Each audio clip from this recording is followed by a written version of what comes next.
Well, howdy, folks. I'm Stuart, and this is Trotter's Tips. On Trotter's Tips, I try to just tackle day-to-day issues, political issues, social issues, whatever's the hot topic of the day, and that's what we're going to be facing here.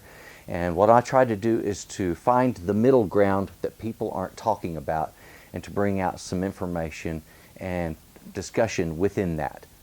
Okay, and that's what I want to do here today. And what I want to do today could be extremely inflammatory, all right? Now, pardon me for if I come across harsh. It isn't that I'm trying to be hateful toward any group, okay? I'm not. And the Uvalde victims, especially their families, they've been through living hell. And part of the living hell that they're going through and that they've been through is the lack of response. Also, the seemingly we don't give a damn attitude that has been radiating from law enforcement. And when I say radiating, I'm saying they're projecting it, and it shows, folks. It's everybody in the nation sees it. It's pretty obvious. And this is part of a systemic problem that has been growing due to the spread of hatred and bigotry, or in this case, racism. You heard me. Now, nobody has said anything about race or racism or bigotry since this whole thing began. They've been harping on the fact that there was a lack of a response. Now, what I'm getting at is, why was there a lack of response? That's what I want to discuss today. You see, over the last 6 years, this started about 6 years back, there has been a growing sentiment about how people should not be passing our southern border. And of course, that started a lot of negative racist viewpoints relative to those crossing our southern border. Okay? Well, now that gets projected. That gets projected on other people. For instance, if you have Hispanic people living in the United States, especially here in Texas, that have their families have been here for, let's say, 100 years. They don't really speak Spanish. They're fluent in English, yet they're catching a lot of flack of people saying, go back to your country. Folks, this was their country before it became ours, so it's their country. Okay? Let's be straight about that first. But also, before we get into, and I digress, I apologize. What we're seeing is within government officials and government body, this spread of negative diatribe, negative hatred, hatred towards other races, in this case, Hispanic people.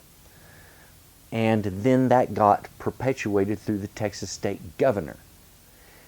That then got filtered down into law enforcement, and that would be our state level law enforcement, through our governor, who put them at the southern border, having them do things that should not be in their job description.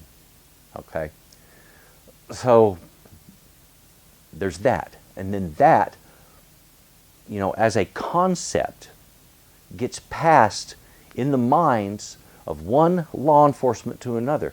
So law enforcement sees, okay, we're seeing a trend, a shift against Hispanic people. We're fighting against Hispanic people. And it starts this negative play in the back of the mind. It's not something that's in forefront of people's thinking. It's in the back. It's in the subconscious. So I honestly believe that this very well could have played into what happened in Uvalde. Okay, you have a bunch of cops show up, and we see that video. There's a couple of Hispanic cops, a whole bunch of white cops, and a school full of Hispanic children. Well, when there's this negative attitude about and toward the Hispanic community, and that has filtered into law enforcement, then yeah, you get this backlash this way of where one segment of society is not being represented equally, all right? And it's very unfortunate. And this is the problem. When hatred, when negative thoughts start getting spread around, then we run into this issue of growing problems. And some people could say, but Stuart, you're doing it now. You're spreading hatred. No, I'm spreading awareness and trying to get people to open up and think about how if I'm hateful to this person and racist to this one person, how that then spreads from that person to the next, and to the next, and to the next. And then days later, or weeks or months later, in their psyche, their thinking is changed, their attitudes are changed, and that is because public perception is changing. Hate spreads like a virus, and we're seeing it play out. And in Texas, it was a really gross and very obvious thing. A whole bunch of cops, a whole bunch of white guys standing around outside of a school filled with Hispanic children who are getting shot up, and they're out there not doing anything. After all of this negative press about Hispanic people and Texas, it's a mess. All right, so that's what I wanted to kind of bring into the conversation, because I think it is a part of the equation. I think that we need a lot of special training for our law enforcement. I'm not being hateful here. I think we need training. I think we need training in proper ethical behavior, in ethical thinking, and that's really the important part, ethical thinking, because the behavior follows the thought, all right? So we need our officers getting that right training, and training in tolerance for people of different races, training in tolerance of people who are maybe transgendered or whatever. Tolerance.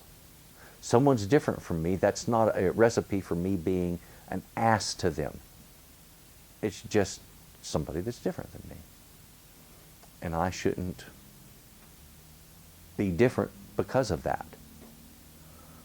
I should just be nice. It's really a hard thing to go around spreading hatred because it requires so much energy. Being nice is simple. You smile, you wave, you move on. Everybody's happy. No one gets upset at you for having a pleasant smile. Folks, thank you for watching. Please, comments down below. I imagine this one's going to be good for comments. And please, thumbs up if you like it, thumbs down if you hated it. Please share this. I need folks sharing these so that we can take this and make it popular. I need your help to make this something good. So do me that favor, share this, subscribe, and thank you for watching. Bye-bye.